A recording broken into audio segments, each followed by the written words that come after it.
ফুলটা কি সুন্দর না? সকালবেলা ঘুম থেকে উঠে গাছে এরকম সুন্দর সুন্দর ফুল ফুটে থাকলে আনন্দে মনটা একদম ভরে ওঠে। আর এরকম ছোট ছোট গাছে সুন্দর সুন্দর ফুল পেতে গেলে কি করতে হবে? আপনাকে গাছকে একটুখানি পটাশ খাওয়াতে হবে। সেটা আমাদের ফেলে দেওয়া জিনিস।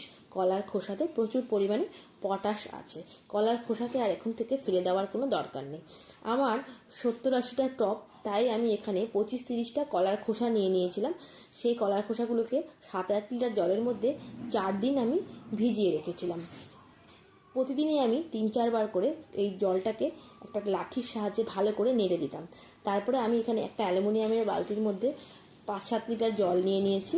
তার মধ্যে 1 থেকে 1.25 লিটার আমি কলার খোসার মিশ্রণটা আমি দিয়ে দিলাম, দিয়ে ভালো করে নেড়ে নিলাম। এবার আমি প্রত্যেকটা টবের মধ্যে যেরকম প্রয়োজন টবে সেরকম মতনই আমি একটু করে দিয়ে দেব এই সারটা। আর আপনারা মনে রাখবেন, এই সারটা দেওয়ার আগে অবশ্যই টবের মাটিটাকে ভালো করে খুঁড়ে নেবেন। আর যেদিন দেবেন সেদিন কিন্তু গাছে এমনি সাদা জল দেবেন না।